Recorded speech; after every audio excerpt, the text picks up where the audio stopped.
Darwin টেস্টের পর বাংলাদেশকে আর কেউ হালকাভাবে নেবে না বিশ্বাস হাসান মাহমুদের।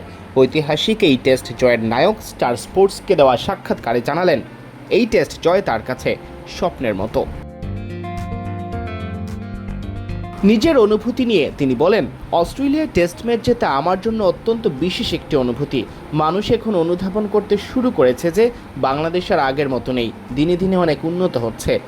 দল হিসেবে বাংলাদেশ এখন বিশ্বের যে কোনো দলকে হারানোর ক্ষমতা রাখে। একজন খেলোয়াড় হিসেবে এই জয় আমার স্বপ্নের মতো। বর্তমান দলের প্রত্যেকেই প্রথমবার অস্ট্রেলিয়ায় টেস্ট খেলতে গিয়েছেন। তার উপর প্রস্তুতি ম্যাচে বাজেভাবে হেরেছিল টাইগাররা। অল আউট হয়েছিল 54 রানে। এরপরও ভালো করার রহস্য কি খোলাসা করেছেন বাংলাদেশি পেসার।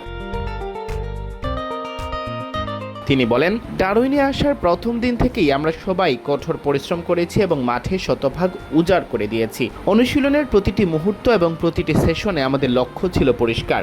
মাঠে গিয়ে কন্ডিশন ও উইকেট দেখার পর বোঝা যায় ঠিক কী করতে হবে। অস্ট্রেলিয়ার উইকেট, তাদের সুইং ও বাউন্স বোঝার জন্য আমরা বেশ কিছু ম্যাচ দেখে প্রস্তুতি নিয়েছি। এরপর সতীর্থ, অধিনায়ক ও কোচদের সাথে একসাথে বসে পুরো ম্যাচের পরিকল্পনা সাজিয়েছি।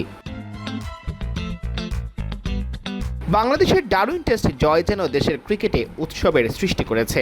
সমর্থকরা ভাসছেন আনন্দে, ভক্তদের আস্থার প্রতিদান দিতে পেরে বেজায় খুশি হাসান। এই পেসার বলেন, আমরা সাম্প্রতিক সময়ে কিছু দারুণ টেস্ট জয় পেয়েছি যা পুরো দলের জন্য খুবই ইতিবাচক। বাংলাদেশের মানুষ ক্রিকেট নিয়ে ভীষণ আবেগী এবং তারা সবসময় চায় আমরা যেন ক্রিকেটার হিসেবে দিনে দিনে আরও উন্নতি করি। এছাড়া আমরা যখন অস্ট্রেলিয়া, ভারত বা ওয়েস্ট ইন্ডিজের মতো দেশে খেলতে চাই, তখনও দর্শকরা মাঠে এসে যেভাবে সমর্থন জানান তা দেশের জন্য মাঠের সেরাটা দেওয়ার বাড়তি শক্তি যোগায়। এ সময় ডারউইন টেস্টে 9 উইকেট নেওয়ার রহস্য ফাঁস করেন হাসান। তিনি বলেন, উইকেট নেওয়ার জন্য মূলত দুটি পদ্ধতি কাজ করে। প্রথমত, ব্যাটারের মনস্তত্ত্ব বুঝে কৌশলতাকে ফাঁদে ফেলা, আর দ্বিতীয়ত, সঠিক জায়গায় ধারাবাহিকভাবে লেন্থ বজায় রেখে বোলিং করে ব্যাটারের ধৈর্যের পরীক্ষা নেওয়া। আমি ভিন্ন ভিন্ন পরিস্থিতিতে এই দুটো কৌশলই চেষ্টা করেছি। সিয়াম চৌধুরী, বিডি ক্রিক টাইম।